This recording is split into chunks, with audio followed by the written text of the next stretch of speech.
In this video, I'm going to show you how to change the spark plugs in this Nissan Micra.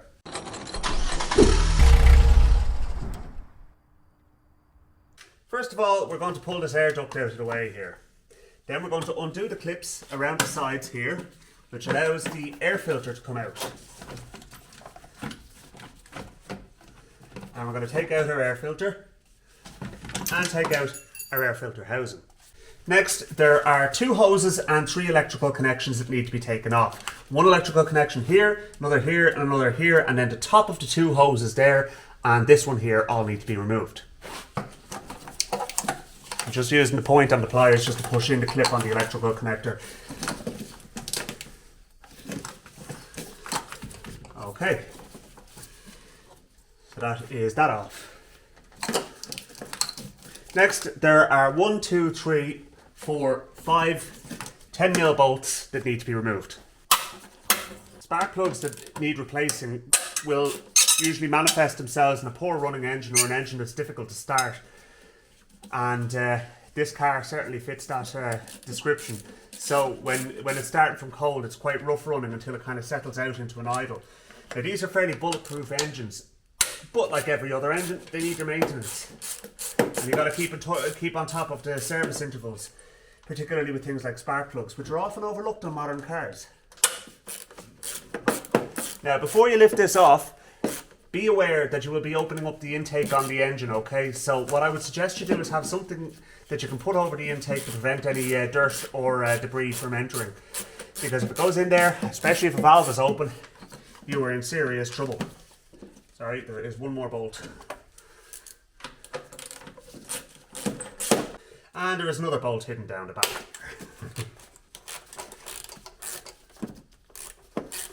So, a total of 7 bolts actually. We'll get you in this one. There we go. Now.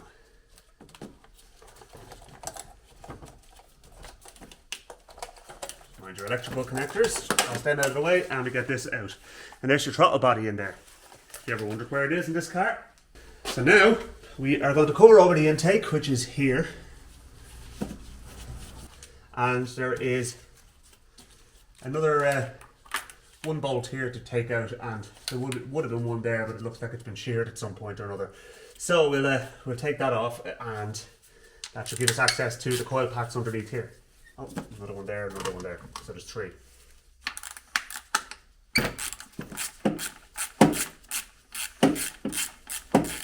You can tell I've never done this job before. Fortunately enough, Nissan have decided to use the same bolts across the entire operation here, so you don't have the problem of trying to remember which bolt goes where. So that's that. So now that lifts this off and allows us to access the coil packs, of which there are 4 because it's a 4-cylinder engine. So first things first, undo our electrical connectors.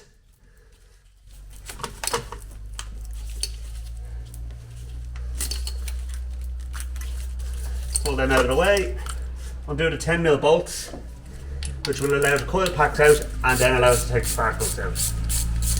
Now, these bolts are different. Right, so now there's the coil pack.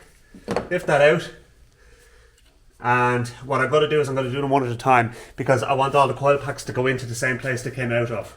To remove the spark plug, you will need the smaller style 16mm spark plug socket, and we're going to just take it out and have a look and see what they're looking like. Oof. They're not looking too happy at all. Definitely overdue a change. The Denso spark plugs, not beyond the realms of possibility that these have been in the car since new, and it's got 180,000 kilometers on it. So let's get new ones in. So the spark plug I've taken out is a K16HR-U11, and that's exactly what I'm putting back in as well. We've got a little bit of red paint on it, but that's just because I'm actually painting the car as well. Another point. So we drop it in and get our spark plug socket, and we'll thread it in by hand. This is an aluminium alloy head, folks, okay, and spark plugs are steel, so I strongly recommend that you thread them in by hand and then just give them the lightest nip when they're all the way in. Do not stitch them because you're going to you're going to either create problems for yourself now or later. So they're well threaded in there now, so we can finish it off with this. Okay, that's that one in.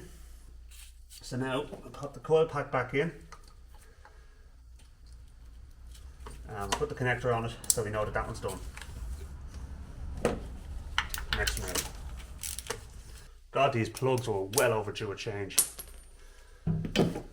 Okay, so the 4 spark plugs have been replaced and we're going to reassemble everything now.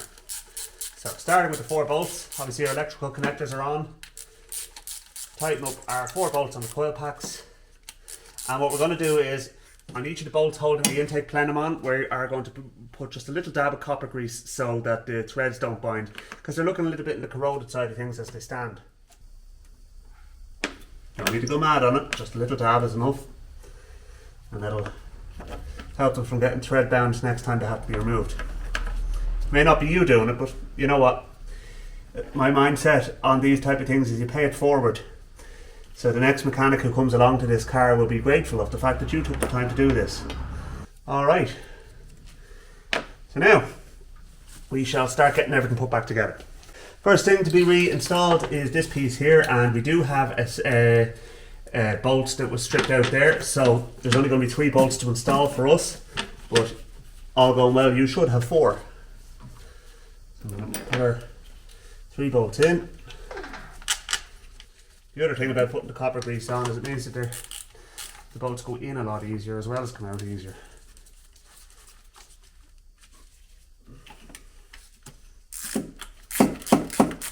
Okay, so I'm going to take the cover off here, and you can see here there is this little bellows actually ended up staying down in there, but on the other 3 it actually stayed on the point where it was supposed to be up here. So I'll just push that back on there.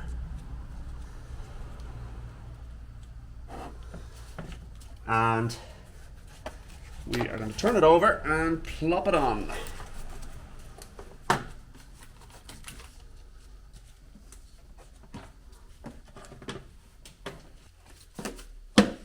Okay, so now bolts in. 2, 3, 4,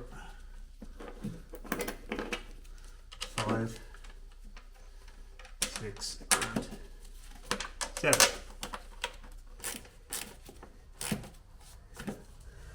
Okay, right, so that's the bolts in. So now we're going to put our hoses and our electrical connectors back on. So there's 2 hoses, 3 electrical connectors, and then we put on our intake. There's also a little breather hose down here that was actually clicked on the side, so it's just going to go back on there as well. So this goes on here. Right, so that is everything there done aside from the air intake housing with the filter, and we're going to put that on now.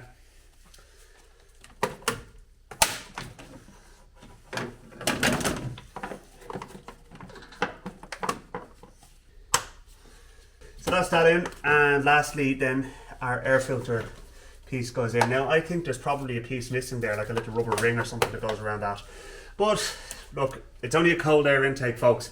It'll be alright for the moment. So now let's start up the engine and make sure everything is as it should be, and it should sound an awful lot healthier.